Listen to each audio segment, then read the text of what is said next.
ನನಗೆ ಭಾಳ ಖುಷಿ ಆಯಿತು. ಯಾಕಂದರೆ ಪ್ರತಿಯೊಬ್ಬರದ್ದು ಕನಸಿರುತ್ತೆ ದೊಡ್ಡ ಮನೆಯಲ್ಲಿ ಕಾಲಿಡಬೇಕು ಅಂತ. ಸೊ ಅವರು ಜಸ್ಟ್ ನೋಡ್ತಾ ಇರ್ತಾರೆ ಟಿ ವಿನಲ್ಲಿ, ಮನೆ ಒಳಗೆ ಹೋದರೆ ಹೇಗಿರ್ಬೋದು, ಒಂದು ದಿವಸಕ್ಕಾದರೂ ಹೋದರೆ ಅವಕಾಶ ಸಿಕ್ಕಿದ್ರೆ ಚೆನ್ನಾಗಿರ್ತಿತ್ತು ಅಂತ ತುಂಬ ಜನ ಅಂದ್ಕೊಂಡು ಹೇಳಿರೋದಿದೆ. ತುಂಬ ಪ್ರತಿಭೆಗಳು ಇದ್ದಾವೆ ಯಾರಿಗೆ ಈ ಅವಕಾಶ ಸಿಗಬೇಕು ಅಂತ ನಂಗೆ ಅನಿಸ್ತಾ ಇರ್ತಿತ್ತು. ಸೊ ಈ ಒಂದು ಅವಕಾಶ ಕಾಮನರ್ಸಿಗೆ ಸಿಕ್ಕಿರೋದು ನನಗೆ ಬಹಳ ಖುಷಿ ಇದೆ. ಬಿಕಾಸ್ ನಾನು ಒಂದು ಕಾಮನರ್ ಆಗಿನೇ ಇಂಡಸ್ಟ್ರಿಗೆ ಜಾಯ್ನ್ ಆಗಿರೋದು, ಆಮೇಲೆ ನನಗೂ ಕೂಡ ಅವಕಾಶ ಸಿಕ್ಕಿರೋದು. ಸೊ ಈ ಅವಕಾಶ ತುಂಬ important. So I am happy. ಜನರು ಕಾಮನ್ ಪೀಪಲ್ಸಿಗೆ ಆಡಿಷನ್ ಇದೆ ಅಂತ ಅಂದಾಗ ಇದೆಲ್ಲ ಫೇಕು, ಇದೊಂದು ಗಿಮಿಕ್ ಅಂತ ಹೇಳಿ ಮಾತಾಡ್ತಿದ್ರು. ಅವ್ರು ಮಾತಾಡೋರಿಗೆ ನೀವೆಲ್ಲ ನಿಮ್ಮ ಆನ್ಸರ್ ಏನಿರುತ್ತೆ?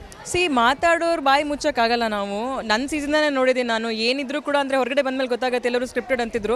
ಹೋಗೋ ಮುಂಚೆ ನನಗೂ ಮೇ ಬಿ ಅದೇ ಅನ್ಸುತ್ತೇನೋ, ಯಾವಾಗಲೂ ಒಂದು ಸತಿ ನಾನು ಬೇರೆ ಲ್ಯಾಂಗ್ವೇಜಿಂದೆಲ್ಲ ನೋಡ್ತಿರ್ಬೇಕಿದ್ರೆ ಇದು ಅನ್ಸೋದು ಸಹಜ. ಯಾಕಂದರೆ ಕೆಲವು ವಿಷಯಗಳು ಯಾವ ಮಟ್ಟಕ್ಕೆ ಹೋಗುತ್ತೆ ಅಂದರೆ ಅದು ನಿಜವಾಗ್ಲೂ ಆಗ್ಬಹುದಾ ಅನ್ನೋದು ನಾವು ಅಂದ್ಕೊಳ್ತೀವಿ.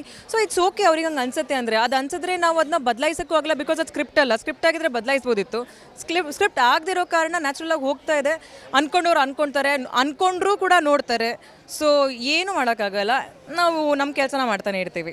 ಓಕೆ, ಅಗ್ನಿ ಪರೀಕ್ಷೆಗೆ ಬರೋದಾದರೆ ಇವಾಗ ಆಲ್ರೆಡಿ 60 ಜನರನ್ನ ಅಗ್ನಿ ಪರೀಕ್ಷೆ ಮುಗಿಸಾಗಿದೆ.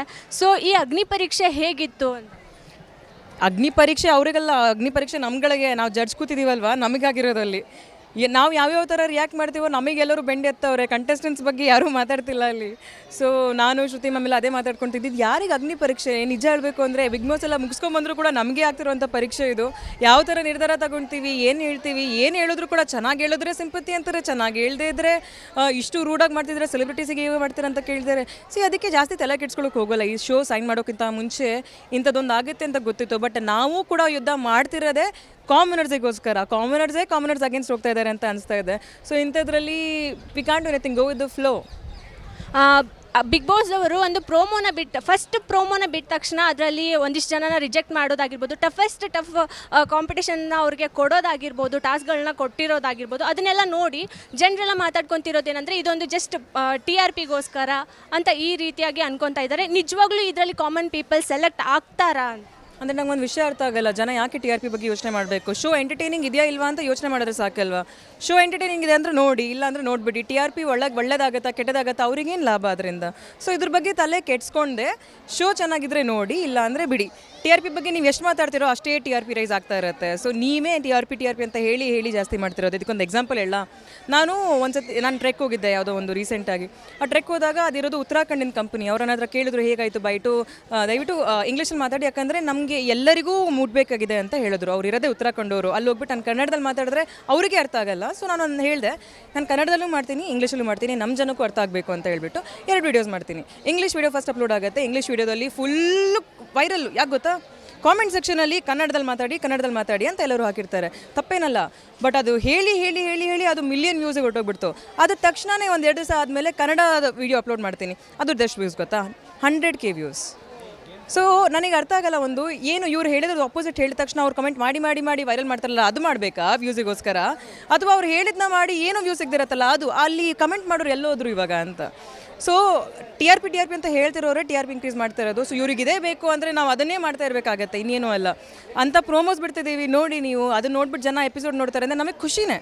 ಸೊ ಅದ್ರ ಬಗ್ಗೆ ತಲೆ ಕೆಡ್ಸ್ಕೊಂಡೆ, ಶೋ ಚೆನ್ನಾಗಿದೆಯಾ ಇಲ್ವಾ ಅಂತ ಹೇಳಿ ಎಪಿಸೋಡ್ ನೋಡಿ ಆಮೇಲೆ ಜಡ್ಜ್ಮೆಂಟ್ ತಗೊಳ್ಳಿ ಅಂತ ನಾನು ಹೇಳೋಕ್ಕೆ ಇಷ್ಟಪಡ್ತೀನಿ. ಓಕೆ, ಇವಾಗ ನಾವು ಪ್ರೋಮೋನ ನೋಡಿದಾಗೂ ಶ್ರುತಿ ಮೇಡಮ್ ಆಗಿರ್ಬೋದು, ಚಂದನ್ ಶೆಟ್ಟಿ ಆಗಿರ್ಬೋದು, ಯಾಕೋ ಸೈಲೆಂಟ್ ಅನಿಸ್ತಾರೆ. ನೀವು ಮತ್ತು ವಿನಯ್ ಅವರು ಇವಾಗ್ಲೂ ಅದೇ ರೀತಿಯಾಗಿಯೇ ಟಕ್ಕರ್ ಕೊಟ್ಕೊಂಡು ಟಾಸ್ಕ್ಗಳನ್ನ ಕೊಡೋದ್ರಲ್ಲಾಗಿರ್ಬೋದು ಫುಲ್ ಸ್ಟ್ರಿಕ್ಟ್ ಆಗಿದ್ದೀರಾ. ಯಾಕೆ ಈ ರೀತಿಯಾಗಿ ಇನ್ನೂ ಆ ಸ್ಟ್ರಿಕ್ಟ್ ಫಾಲೋ ಮಾಡ್ತೀರಾ? ಪ್ರೋಮೋಸ್ ನೋಡ್ಬಿಟ್ಟು ಹಾಗೆ ಅನಿಸುತ್ತೆ. ಬಹುಶಃ ಎಪಿಸೋಡ್ ನೋಡಿದ್ಮೇಲೆ ನಿಮಗೆ ಗೊತ್ತಾಗೋದು ಮೇನ್ ಏನು ನಡೀತಾ ಇದೆ ಅಂತ. ನಿಜ ಹೇಳಬೇಕು ಅಂದರೆ ಶ್ರುತಿ ಮ್ಯಾಮ್ ಅಷ್ಟು ಕ್ಲಾರಿಟಿ ಇರೋರು ಇನ್ಯಾರೂ ಇಲ್ಲ. ಅವರು ತುಂಬ ಕ್ಲಿಯರಾಗಿ ಹೇಳ್ತಾರೆ. ಅವರು ತುಂಬ ಸ್ಟ್ರಿಕ್ಟಾಗಿ ತೊಗೊಳ್ತಿದ್ದಾರೆ. ಇಲ್ಲಿ ಯಾರೂ ಕೂಡ ಈಸಿಯಾಗಿ ಅದು ಇದು ಅಂತ ಅಂದ್ಕೊಳ್ತಿಲ್ಲ. ನಮಗಿರೋದು ಒಂದೇ ಒಂದು ಉದ್ದೇಶ, ಕಾಮನರ್ಸಲ್ಲಿ ಯಾರಾದರೂ ಬೆಸ್ಟ್ ಕಂಟೆಸ್ಟೆಂಟ್ ಸೆಲೆಕ್ಟ್ ಆಗಿಬಿಟ್ಟು ಮುಂದೆ ಹೋಗಬೇಕು ಅಂತ. ಬೆಸ್ಟು ಅಂದರೆ ಮೆಂಟಲಿ ಇಮೋಷ್ನಲಿ ಸ್ಟ್ರಾಂಗ್ ಇರಬೇಕು. ಅವರು ಮನೆಗೆ ಹೋಗಿದ ತಕ್ಷಣ ಅವ್ರು ಎಷ್ಟು ತಪ್ಪಿ ಬೀಳಬಾರ್ದು. ಮನೆಗೆ ಹೋಗಿದ ತಕ್ಷಣ ಇರುವಂಥ ಸ್ಟ್ರೆಸ್ನ ಫೇಸ್ ಮಾಡಬೇಕು. ಅದು ನಮ್ಮ ರೆಸ್ಪಾನ್ಸಿಬಿಲಿಟಿ ಕೂಡ ಇದೆ. ಯಾರನ್ನೂ ಸುಮ್ಮನೆ ಕಳಿಸ್ಬಿಟ್ಟು ಅವರಲ್ಲಿ ತಡ್ಕೊಳಕ್ಕಾಗದಿದ್ರೆ ನಮಗೆ ಕೂಡ ಬೇಜಾರಾಗುತ್ತೆ, ಕಾಮನರ್ಸ್ ಆಗಿ ಯಾರನ್ನೂ ಸೆಲೆಕ್ಟ್ ಮಾಡಿಬಿಟ್ವಿ ಅಂತ. ಸೊ ನಾವೆಲ್ಲ ಸ್ಟ್ರಿಕ್ಟ್ ಆಗಿರೋ ಕಾರಣ ಅದು ನಮ್ಮ ವ್ಯಕ್ತಿತ್ವ ಅಲ್ಲ, ಅದು ನಮಗೆ ಕೊಟ್ಟಿರುವಂಥ ರೋಲ್, ಆ ಡೆಸಿಗ್ನೇಷನ್ಗೆ ನಾವು ಮಾಡ್ತಿರುವಂಥ ಜಸ್ಟಿಸ್. ಸೊ ಅದ್ರ ಪ್ರಕಾರ ನಮ್ಮನ್ನ ಜಡ್ಜ್ ಮಾಡ್ತಾರಂತೆ. We don't mind it. But ಎಲ್ಲರೂ ಅವರ ರೇಂಜಿಗೆ ಅವ್ರಿಗೆ ಎಷ್ಟು ಆಗತ್ತೋ, ಅವ್ರು ಹೇಗೆ ಪರ್ಸನಾಲಿಟಿ ಹೊರಗಡೆ ತರ್ಬೋದೋ ಅದನ್ನ ಮಾಡ್ತಾ ಇದ್ದಾರೆ. ಇವಾಗ ಬಿಗ್ ಬಾಸ್ ಪ್ರೋಮೋನ ನೋಡಿಬಿಟ್ಟು ಸಖತ್ ಟ್ರೋಲ್ ಮಾಡ್ತಾ ಇದ್ದಾರೆ. ಟ್ರೋಲ್ ಆಗೋದು ಅದನ್ನೆಲ್ಲ ನೋಡಿದ್ರೆ ಹೇಗೆ ಅನಿಸ್ತು? ಟ್ರೋಲ್ ನೋಡಿದ್ರೆ ಆಫ್ಕೋರ್ಸ್ ನನಗಂತೂ ಅಂದರೆ ಈ ಥರ ನೆಗೆಟಿವಿಟಿ ನೋಡಿದ್ರೆ ಖುಷಿ ಆಗಲ್ಲ. ಬಟ್ ಒಂದು ವಿಷಯ ಏನು ಅಂದರೆ ಆ್ಯಸ್ ಈ ಶೋ ಬಿಸ್ನೆಸ್ಸಲ್ಲಿ ಇರೋದ್ರಿಂದ ಮಾತು ನಮ್ಮ ಬಗ್ಗೆನೇ ಆಗ್ತಿರಲಿ ಖುಷಿನೇ. ಓಕೆ, ಫೈನಲ್ ಅಗ್ನಿ ಪರೀಕ್ಷೆಯಲ್ಲಿ ಎಷ್ಟು ಜನ ಸೆಲೆಕ್ಟ್ ಆಗ್ಬೋದು? ಅಗ್ನಿ ಪರೀಕ್ಷೆಯಲ್ಲಿ ಇದೆಲ್ಲ ಈ ಕುತೂಹಲ ಇದಕ್ಕೆಲ್ಲ ಉತ್ತರ ನಮ್ಮ ಎಪಿಸೋಡ್ಸ್ ನೋಡಿದಾಗ ನಿಮಗೆ ಉತ್ತರ ಸಿಗತ್ತೆ. ಸೊ ನಾನು ನಮ್ಮ ಸಿನಿಮಾ ರೂಲೇ ಫಾಲೋ ಮಾಡ್ತೀನಿ, ಚಿತ್ರನ ನೋಡಿ ಆಮೇಲೆ ನಿಮ್ಮ ಪ್ರಶ್ನೆಗಳನ್ನ ಕೇಳಿ ಅಂತ. ಚಿತ್ರ ನೋಡಿದ್ಮೇಲೆ ಈ ಒಂದು ಎಪಿಸೋಡ್ ನೋಡಿದ್ಮೇಲೆ ನಿಮಗೆ ಕ್ವಶನ್ಸ್ ಬಂದರೆ ಅದಕ್ಕೆ ಉತ್ತರ ಕೊಡ್ತೀನಿ. Thank you. ವೆಲ್ಕಮ್.